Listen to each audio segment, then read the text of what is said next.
cloud is increasing in adoption constantly.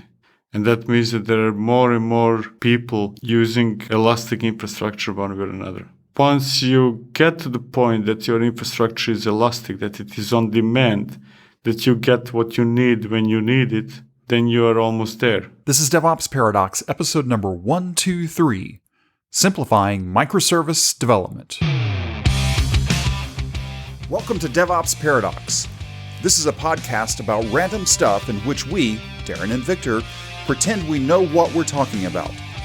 Most of the time, we mask our ignorance by putting the word DevOps everywhere we can and mix it with random buzzwords like Kubernetes, serverless, CI/CD, team productivity, islands of happiness, and other fancy expressions that make us sound like we know what we're doing.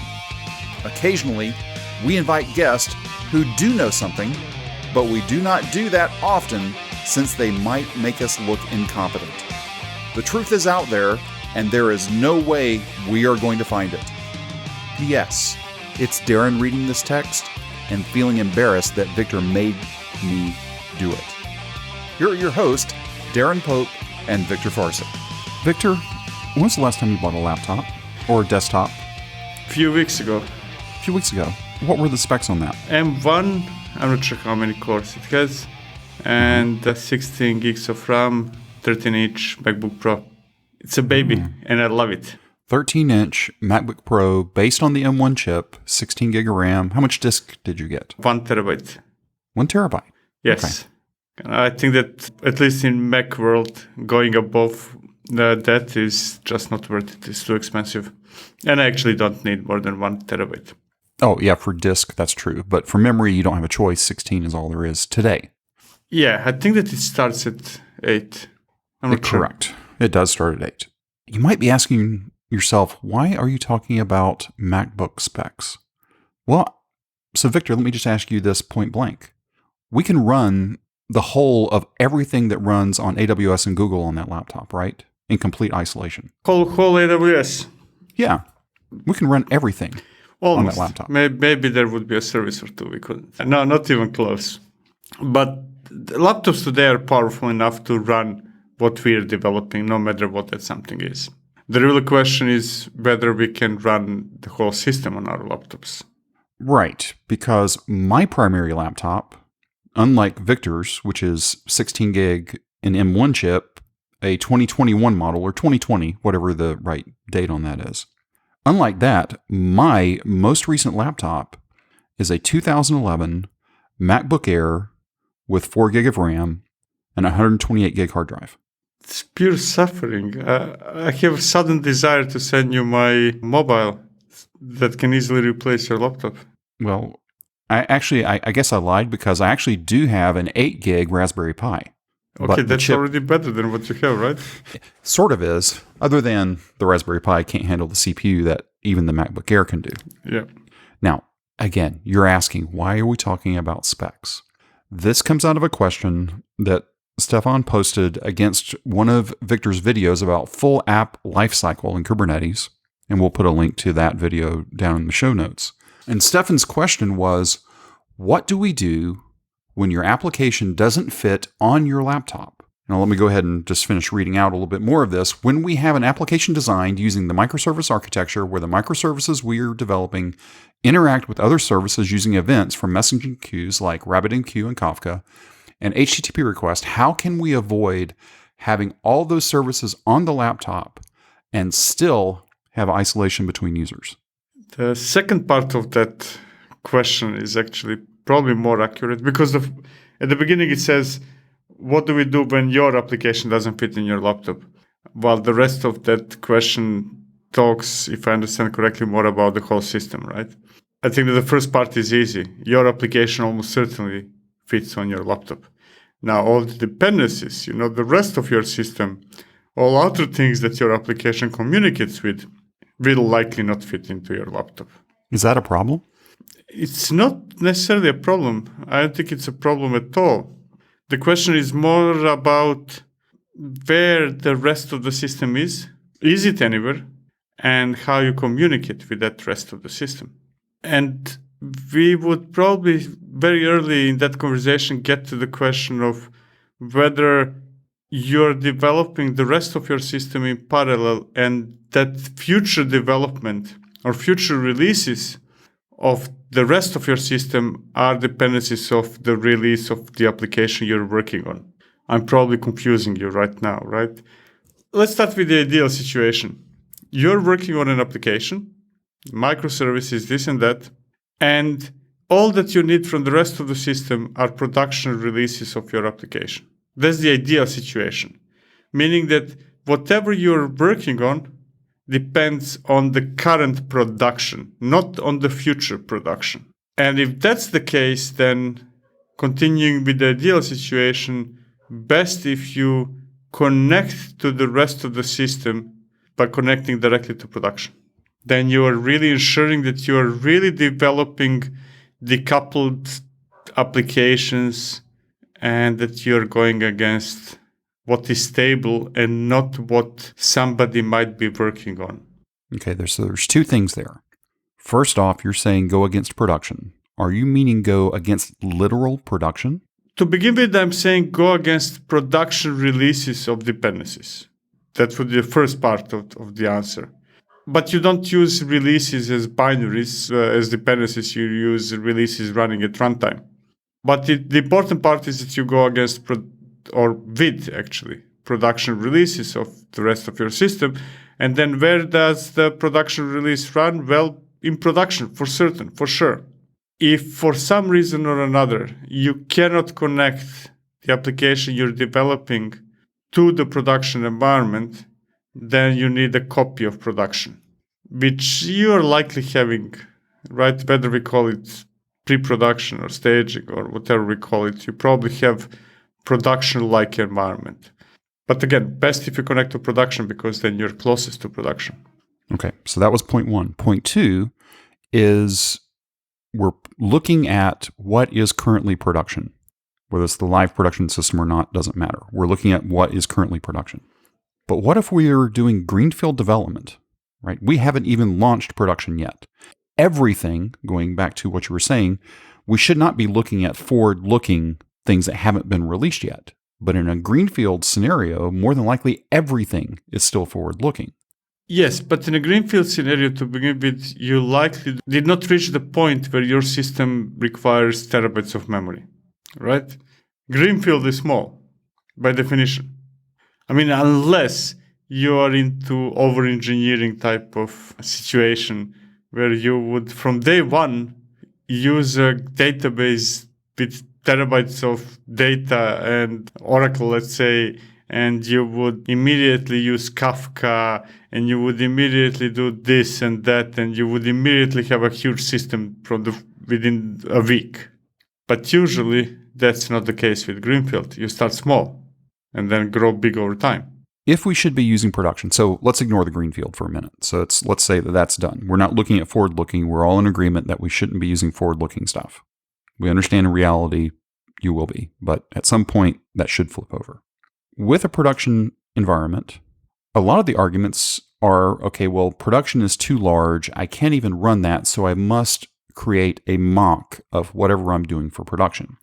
To me, mocks are okay, but they're not real. They're not real, but the real question is, are they really enough for you while developing? One thing is what we need and what we do while developing.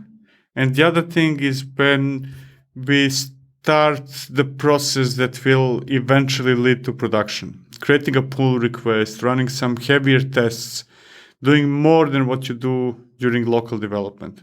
So the question is not really whether mocks are good enough to be used as replacement for the real thing all the way until production. The question is, hey, are mocks good enough while you're developing? And I would say that more often than not, the answer is yes. And I don't disagree with that. So we have mocks at one end of the spectrum, and we have live running system at the other end of the spectrum. Correct. And if you have mocks on one end of the spectrum, then you don't need real live system, or at least not for the parts that are replaced by mocks. So the mocks would be only for the things that we are writing. No, mocks would be for the things that we depend on. Okay, so this is where I'm going to have a difference of opinion. Well, I don't disagree with it, but it can't be just a regular mock. Let's use Stefan's example. We're using RabbitMQ and Kafka. A mock of RabbitMQ or Kafka is not going to make the system work. We have to have a functioning RabbitMQ or Kafka in order for the system to work. A mock is not good enough. Why? So our application is either sending messages to Kafka or it is subscribing to messages from Kafka, right? It is Correct. doing one or the other thing. I mean, sometimes it is doing both, but let's say for the unit you are developing right now, it is doing one or the other. If it is sending messages to Kafka, it doesn't really matter whether it is sending messages to Kafka or it is sending messages to an International Space Station, right? You do not care where it is sending messages. What you do care is that you are sending messages in the correct format. The live system, production system, will be configured with the correct destination, right? With production Kafka or whatever the destination is. But while developing, you just care, hey, can I send a message to some random destination that is defined in an environment variable or wherever? And am I sending the message in the correct format?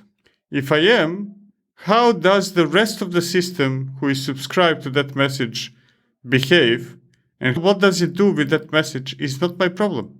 I think that the important thing is to distinguish it is and it is not my problem. If we work in complex organizations, we need to have some level of trust.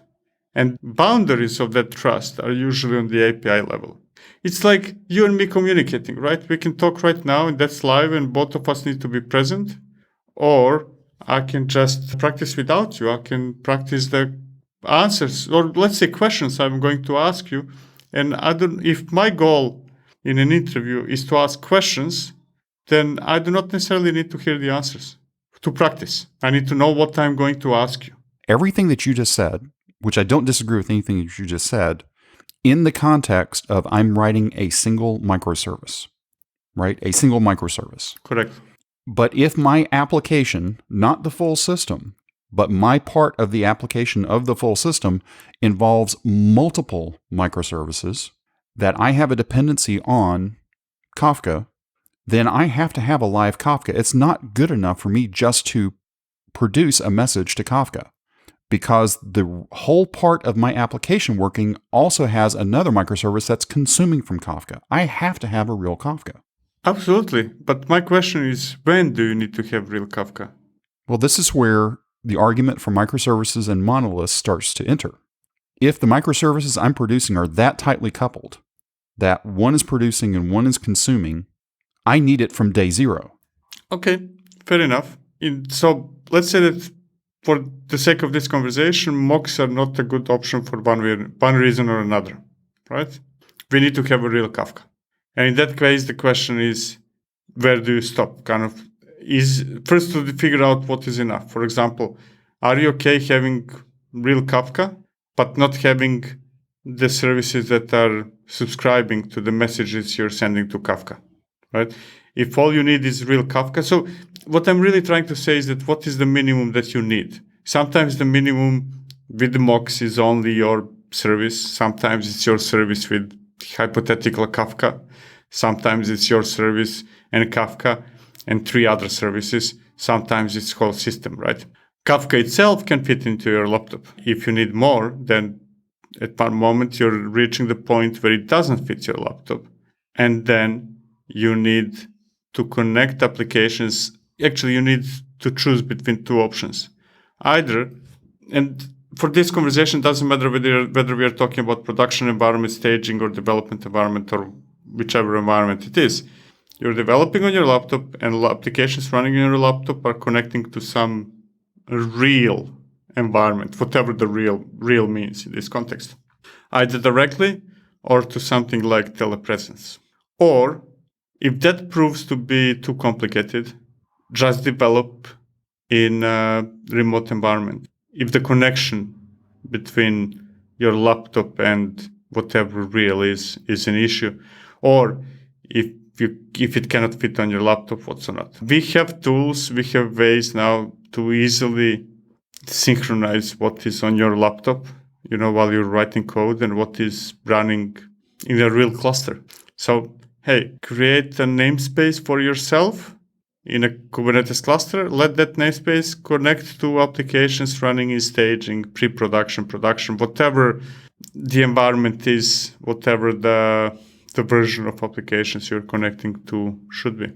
So what happens if you're not allowed to do that? Culturally, contextually, you are not allowed to create your own namespace in a cluster. You're not allowed to do remote development. It has been mandated that the whole application must be able to run on your local machine. I mean, that's the easiest options of all, because when things are mandated, that means that simply it must happen, right? You don't need to spend too much time on figuring out what your choices are and what's not. In the situation you're describing, then run the whole system on your laptop. And if your laptop doesn't have enough memory, then you get the laptop with more memory. I mean, whomever mandated that you must run it on your laptop cannot not approve beefier laptop, right? We would like to think so.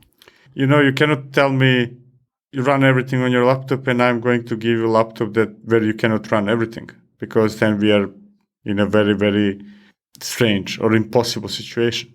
So assuming that we can do remote development, what are our options today? You said create a namespace and do all those things. Well, I don't want to do something like that. That's just too much heavy lifting. I just want to get on my laptop and do my work, and I want everything to magically work. Yeah, so tools like Scaffold, DevSpace, Octeto, Gitpod even, they're all facilitating one way or another either remote development or synchronization of local development into remote environments. So let's say the latter case, right? You're writing code, and those tools will make sure that your code is always running somewhere. Whether that somewhere is a local Kubernetes cluster, it is remote cluster within your own namespace or some third option, doesn't really matter. What does matter is that there are tools, plenty actually, that will make sure that your application is running somewhere without you putting any real effort into it. In a worst case scenario, it would be a single command. So in building this out, let's assume I can do everything remote. I can do full remote development. Do I even need a laptop? You need something where you can type. You need a keyboard connected to something. So some sort of laptop, whether that's a real laptop or desktop or tablet or whatever, is needed. The real question is how beefy that something needs to be. And then the answer is really, the more you put remote, the less beefy your things can be. And we can eventually get to the point where maybe all you need is 8 gigs of RAM, let's say. I'm saying 8 instead of, let's say, less, simply because you're always going to have a few tabs in Chrome open, and that will use a couple of gigs of memory plus the operating system. But 8 gigs laptops can be perfect. No need for anything stronger if you're doing remote. And I think that the important thing to understand is actually when you're running a local Kubernetes cluster, Minikube, K3D, what's or not, they're also remote to the environment where you're writing code. So from the perspective, let's say that you're writing code in Visual Studio Code, and then you're deploying it to a Kubernetes cluster. It makes absolutely no difference whether that Kubernetes cluster is Minikube running on that laptop or something else, somewhere else. Both cases are in a way remote. Right, because it's not running in process of, in your case, Visual Studio Code. Exactly. It's running in a VM, right? It's just that hypervisor of that VM might be on your local machine or somewhere else. So looking at the last part of Stefan's question, how can we avoid having all the services on the laptop and still have isolation between the different users? I'm not sure what he meant by isolation between different users. Let me take a guess at it, because I think what he means by that is both you and I are working on the same application. We might be doing development on the same microservices, just in different microservices or different parts of the microservice, right? You're working on post and put. I'm working on delete, and I want to be able to work on mine without any of your changes on put and post affecting how I'm working with put and post and delete. That's what I'm guessing, and that seems reasonable, right? It's like Yes. we're working in the same code. We're just working in different methods, functions of the code. So again, if you've got separate namespaces, wherever that may be, whether it's remote or quote unquote local, even though it's still based on how you just explained it, still remote. Is it still okay? I mean, what do we do? I mean, I have no doubt that the application you're working on, application, microservice, whatever you want to call it, you should have your own instance of what you're working on. There is absolutely no doubt about that. I would literally quit the company that would tell me that what I'm developing and what you are developing when we are working on the same thing, to check it out, we need to deploy that into the same environment.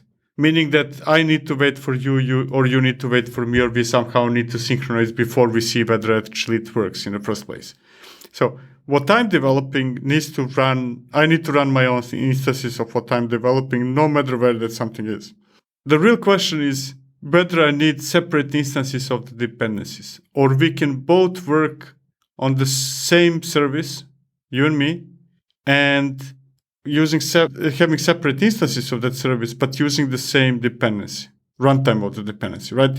Can we use same Kafka? And more often than not, the answer is yes.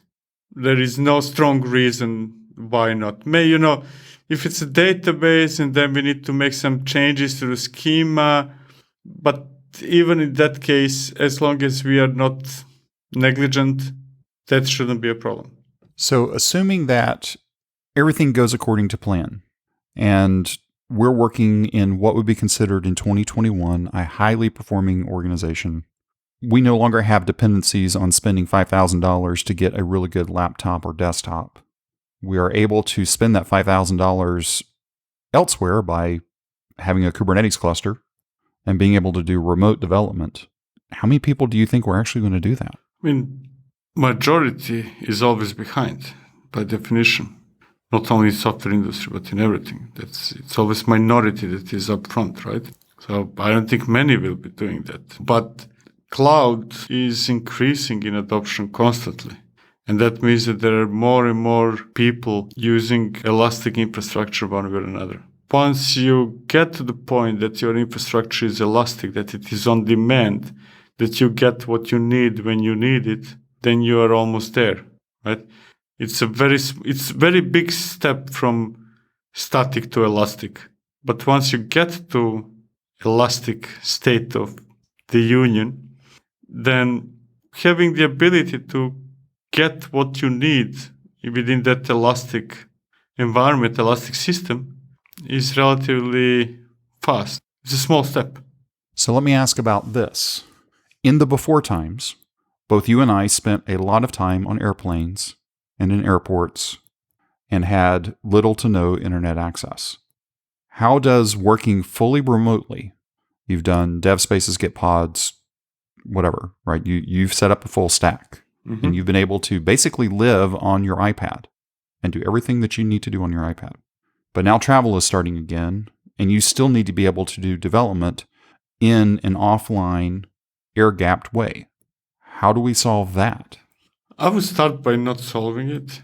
There is always a bunch of other things that I should have done, but I didn't, and I could while I'm in the airplane. Answered all the emails that you have pending and you're not answering for a long time. Write that documentation that you've been postponing and what's not.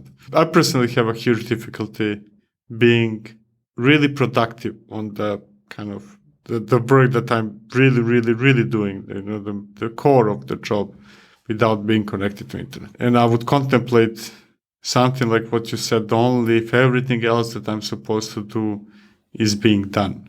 And even that, I might actually opt for Netflix and skip working altogether. Wait, you don't have to work when you're on a plane as well? Only while I'm on the airport. Okay. But even planes, if we have internet connection in planes, let's clarify that. There is internet connection. It sucks. Oh, I said the word, right? It's not a good one. It's not ultra fast and what's not, but it's enough. Because to me, the effort of making everything work offline is not worth it, to be honest. There is always something that needs to be downloaded from somewhere. Or even if there is nothing to be downloaded, I'm working on something and after half an hour I need to consult Stack Overflow, right? Maybe that's only me, right? But I have such a strong dependency on internet that I cannot imagine being productive above the trivial, like let me answer all the snoozed emails without being connected. So if you're going to be on an airplane, before you get on the airplane, download all your videos from Netflix and don't worry about code. Are we actually proposing that? Yeah, or not. I'm not necessarily saying don't write code. I'm saying that I wouldn't be so stressed to do everything that needs to be done. I can write code without being connected to Kafka. Okay, stop right there. It's not necessarily productive. Right. But how would I reconcile the code that I wrote once I went back online? What would be my workflow? You mean how would you push it to Git? Is it just Git at that point? But remember, I've been doing everything completely offline. I've been completely remote. Yeah. And now I'm working local again. So what did I do to get ready for that trip? But, when you work locally, the real validation of your work is when you create a pull request, right? That's the real validation. We want to validate as much as we can locally simply because it's disrespectful to create pull requests that simply do not work at all, right? That are nonsense. So we shift or replicate a lot of the processes that we do when we create a pull request locally. We run tests, we compile, we do this and that. So a pull request is more likely to be successful. The process that is triggered by creating a pull request is successful. But still, even if we skip all those things that we do locally beyond writing code, pull request is still there. Or the process behind the pull request is still there. So yes, when you land at the airport, connect to the airport Wi-Fi, you can do one of the two things.